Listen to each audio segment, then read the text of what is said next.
every single day, about 100 people in the US die due to gun violence. And I don't think it's going to stop anytime soon. I expect these numbers to go up. I hope they go down, but I don't think it will. And this is why I want to talk about how you can overcome your fear of getting shot today. Because gun violence, it happens so fast, and a lot of times it's very, very unexpected. And I think in the US it has a huge psychological impact on us, and produces a lot of anxiety, because now you can go places in peace, but for those who, I don't want to say live in fear, but those who have been impacted by gun violence, even if it's indirect, just seeing it on the news is definitely enough for all of us. It affects the way we go to movies, where we sit in the movie theater, how we behave when we're at concerts, how we plan before we go to concerts, or when going to public events. Like, this crosses the minds of Americans a lot. Like, there's always a possibility that somebody may get shot, somebody may have a gun and perform a mass shooting or commit a mass shooting. And it even goes to mundane activities like going shopping at Walmart or Wegmans, or there's no Kmart anymore, but like going shopping or going to school. Places where guns should not be have guns now. And that's just the reality that we live in. And it's very clear that we are a traumatized nation. A very traumatized nation. And I don't want to say that the government doesn't give a damn, but other countries don't have the same problem that we have. And I don't want to get into like the debate of should we own guns or not, but like, I think Germany has 70 deaths a year due to gun violence, where we have, I think the average I saw was like 132 daily. You can double check that for me and comment below if that's right or not. We have an issue.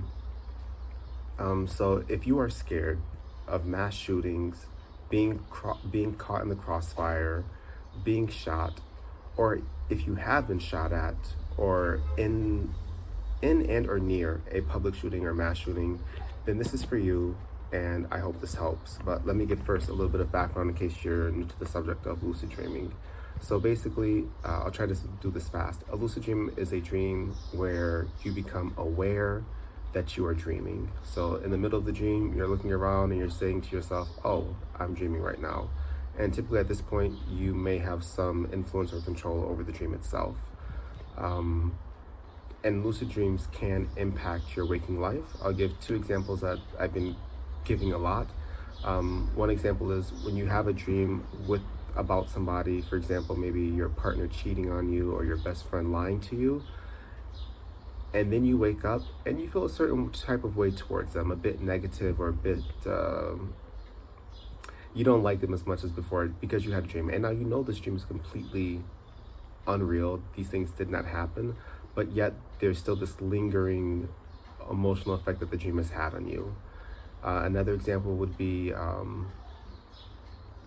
when you start to shift the way that you think. If you think more positively, you'll have probably more positive things happen to you in your life. And when you think more negatively, then more negative events typically tend to follow, because the way you think impacts your life.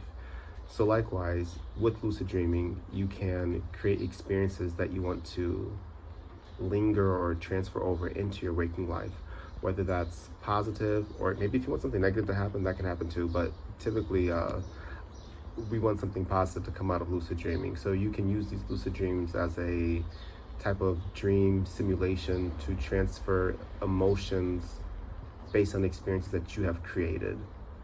And so now I want to get into a little bit of my experience. So this is going to be short, because I have this fear of getting shot. I'm not even in America right now, but still just growing up there, whenever I go to a public event, I am looking at the exits, I'm looking at all the people, I'm looking at how people are dressed, I'm looking at the type of security that we have available.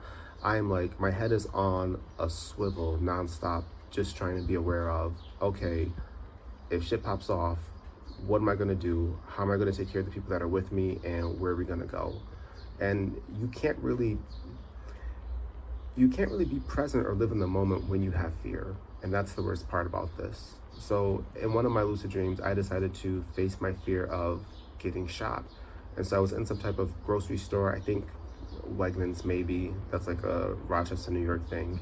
I was in Wegmans, and then I created this scenario where I knew somebody in the parking lot had a gun. Now, it wasn't a mass shooting, but they had a gun. And you know what? Normally, I would run the other way if I knew that there was a person with a gun in public, but I went directly to that person and I got shot. And in the dream, I also faced fear. And I was scared. I got shot. I didn't immediately wake up though because I was bleeding out. And it was slightly painful, but not really, just dream pain, if that makes sense. And I noticed when I woke up the next morning, I would say my fear of getting shot decreased. Not a lot, but decreased just a little bit. And then I noticed the impact that dreams can have on your waking life. And I only have done this once, but I imagine that if you face your fears multiple times in a dream, then you can get some pretty interesting results, or you can probably decrease your fear by facing it multiple times. Or I should say it as this: the more you face your fears, the less scary they are. That's probably the best way I can say this. So if you have survived some type of shooting, maybe a school shooting, supermarket shooting, or if you just have the fear of being shot in public, or if you have no experience with this and the news has just traumatized you and it worries you, think of what situation scares you the most, and then think of what experience would help you overcome that by putting yourself through that situation. And there are an infinite number of experiences that you can come up with, and you can also do trials with this. And the best part of it is that there's no physical risk for tackling or creating these experiences in your lucid dreams. And also, lucid dreams, I should add, are great for nightmare intervention, because you may be in the middle of a nightmare. I used to have nightmares a lot that would make me wake up sweating. And now with lucid dreaming, if I'm in a nightmare and if I recognize I'm dreaming, I can become lucid and then take some control over that dream to either rewrite the narrative of the story or just change things, or even just wake myself up if needed. Now, what I will say is that I am pro therapy. I think we all need therapy. Everybody should go and do it, especially if you have been in one of these situations. But at the same time, the average hourly rate for a psychologist in the US, I think, is around $50. $50. And so not everybody has it like that. So I get it. But if you want to couple this with therapy, go right ahead. But if you can't afford therapy, I do think lucid dreaming is a great way to just tackle some of your fears to help you overcome them. Again, this can go beyond gun violence. This can go to, you can extend it to being in a car accident, being robbed, whatever scares you the most, whatever you've been through. But I just want to talk about gun violence specifically because I want to say it's because it's been on my mind, because I saw another shooting in Idaho where these firefighters were getting shot at. And it reminded me of the time when my dad's a retired firefighter. And in Webster, New York, sorry, there's a bug. In Webster, New York, there was this lunatic who set some houses on fire and waited for the firefighters to come and shot at them. And I could go on a rant about how stupid this is, because it doesn't make sense to shoot at firefighters. But I think I remember my dad telling me they lost, maybe, I know at least one person, I want to say maybe two people. I don't remember the exact number, this was years ago.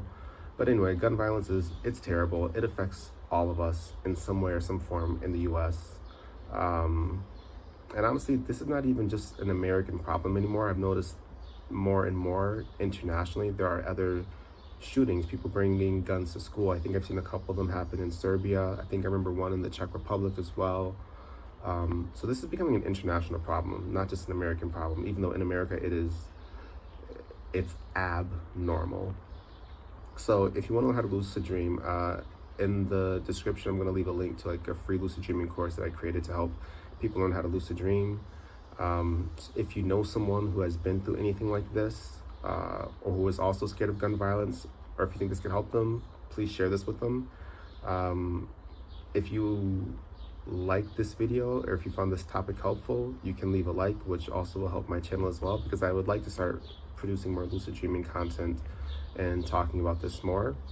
And if you want, hey, let's chat about this. Leave a comment below and then tell me how gun violence has affected you mentally, because for me, not that it dictates how I live my life, the amount of gun violence that I see definitely dictates how aware I am and how much I cannot relax when I'm in large public events, even outside of America. So yeah, that's it. I hope everyone can use lucid dreaming to help combat their fear of gun violence, getting shot, mass shootings. Yeah, this is a problem that we should not be having, but it exists. So let's work with what we got. Lucid dreaming is a free tool that we can all use. And I hope this video helps at least one person out. That's the goal. All right, peace.